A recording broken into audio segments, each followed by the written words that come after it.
दयाल हो दयाल हो दयाल।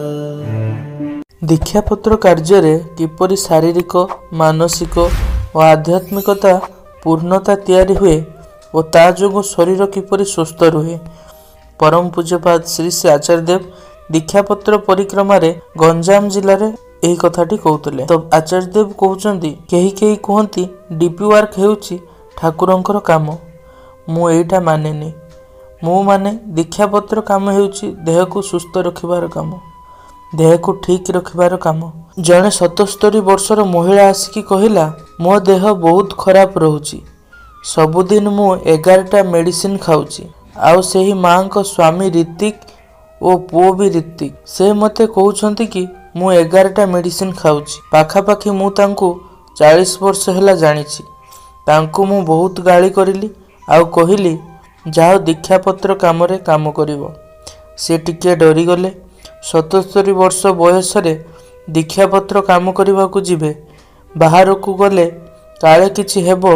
मु कहली जाओ दीक्षापत्र काम कर, रास्तार मरीगले मरिबो किंतु जाओ। शेषरे एमिति भी समस्त को मरिबार ही थाए, एहाठारु भलो ठाकुरंको काम करी मरिबा। किछि दिन परे तांको पुओ आसी मते कहिला कि मो माँ को किछि मेडिसिन दरकार पड़ुनी, सी एबे पूरा चांगा पूरा सुस्थ हो गलानी। दीक्षापत्र काम सबुदिन जाई जाई सी आउ बीपी औषध भी खाऊ नाहंती। गोटिए माँ जी 85 वर्षरे सी मो पाखक आसीथिले। से आगुरु भलीबॉल खेलुथिले। तांकु मु पाखापाखि 30 वर्ष हैला जानिछि।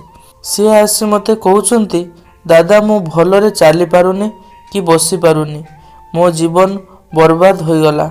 मु तांकु बहुत गाली कली। से कलिकता पाखरे रुहंती। मु गाली कली आउ कहिली जाओ दीक्षापत्र काम कर। एबे किछि मास तळे प्राय 1-2 मास तळे देखिली सी मो पाखरे बसिछंती। मु पचारिली एबे तुम आंठू दरज केमिति अछि? से कहिले मो आंठू दरज पूरा भलो होई गला। मु पचारिली केमिति? से कहिले तुम गाड़ीरू। मु पचारिली मो गाड़ीरू केमिति? से कहिले आपण जेउ गाड़ी करी दीक्षापत्र काम करबा को कहिले। तापरे मो मनरे प्रश्न आसिला मु पारिबी कि ना।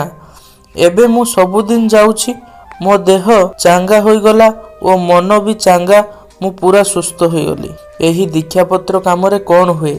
आमे घरु बाहरिले मन देह हाथ काम कला। एही दीक्षापत्र कामरे कौन हुए? आमे घरु बाहरिले माने देह हाथ काम करिला, हलिला। शरीर जदि हलिला तो शरीर चांगा रहिला। एइटा मु कहूनी, विज्ञान कहूची। जदि आमे बाहर को जिबा आम शरीर टिके हलिला तो शरीर चांगा रहिबो। 2-3 लोक मिसी करी गले मन चांगा रहिबो। एइटा मु कहूनी, मनोविज्ञान कहे। जदि 2-3टा लोक गोटिए उद्देश्य किंबा कामरे जाती तो मन चांगा हो जाए, मनरे फुर्ती और आनंद आसी थाए। तेबे ही दीक्षापत्र काम द्वारा शरीर और मन उभय चांगा हो गला। आउ आमे कौन पाई जाउछे? सामाजिक कार्यक्रम करूछे, ठाकुरंको कथा नेई कि कार्यक्रम करूछे, ता माने आमे आध्यात्मिक कथा कहूछे। WHO रो आकलन अनुसार स्वास्थ्यर परिभाषा हैला मानसिक रूपरे, शारीरिक रूपरे, आध्यात्मिक रूपरे जेउ माने खुशी रे बंचुछंती सेई माने ही स्वास्थ्यर अधिकारी। यही उक्तिटी परम पूज्यपाद श्री श्री आचार्य देवଙ୍କ दीक्षापत्र परिक्रमा गंजाम जिले में 8/12/2024 तारीख रे आलोचना करुथिले। परिशेष रे समस्तଙ୍କର शांति स्वस्ति सुदीर्घ इष्टमय जीवन परम पिताଙ୍କ निकट रे कामना करी आजिर आलोचना को एहिटी शेष करूछि। जय गुरु।